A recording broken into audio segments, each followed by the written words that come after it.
electricity distribution companies are known as the weakest link in India's electricity supply chain. With revenue losses close to Rs 50,000 crore in 2018-19, they are facing a severe crisis. This does not bode well for the sector. The Government of India has intervened many times to save DISCOMs from financial crisis. The Ujjwal DISCOM Assurance Yojana, launched in 2015, was such a move.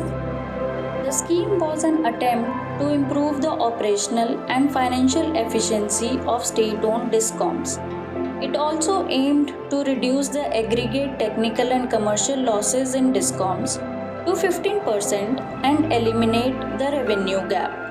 27 states and 5 union territories signed up for improving the financial performance of their DISCOMs. In the last 5 years alone, the UDAY scheme has helped DISCOMs reduce losses from 22% to 18% and save Rs 9,000 crore.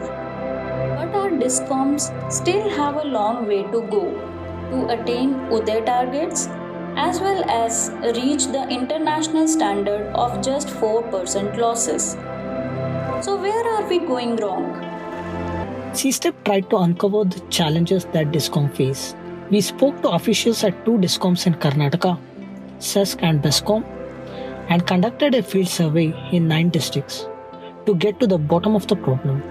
This exercise was a revelation. To begin with, we found that many transformers were not maintained properly. The guidelines of the Central Electricity Authority were also not being followed. Plants were growing over the distribution transformers and meters were placed at an inaccessible heights. Many transformers posed a health hazard for both meter readers and citizens. Also, many of them were not metered, and when they were, often the meters didn't work. We also found that though the total extent of losses was known to DISCOMs, they had not segregated them into specific categories. Some of these losses were attributed to free electricity consumption by the agriculture sector and poor revenue collection. There was no way to pin down the losses to technical issues or poor billing and collection. Another critical issue was the lack of revenue accountability at the feeder level. Though the feeder managers were responsible for the daily operations, they were not accountable for realizing the revenue in line with the energy input at the feeder level. Currently, DISCOMs use a top-down approach, but many of these issues can be addressed with a bottom-up approach using digital technology. To enable the segregation of losses, C-STEP developed a geographical information system-based energy auditing tool. This tool accurately maps feeders with distribution transformers and consumers and helps identify loss-making areas. It helps assess losses scientifically and ascribe them to the right issue, technical, billing or collection. The tool also integrates feeder-level data into a single platform for better planning. To improve revenue accountability, a bottom-up management approach is required. Keeping this in mind, C-STEP developed a framework called Feeder-Wise Revenue Analysis and Monitoring of Energy Sales, or FRAMES, to make feeder managers more accountable. Aware of the ground realities, feeder managers are better equipped to balance operations with revenues. Making them accountable is a simple step, requiring minimal changes to the current hierarchy.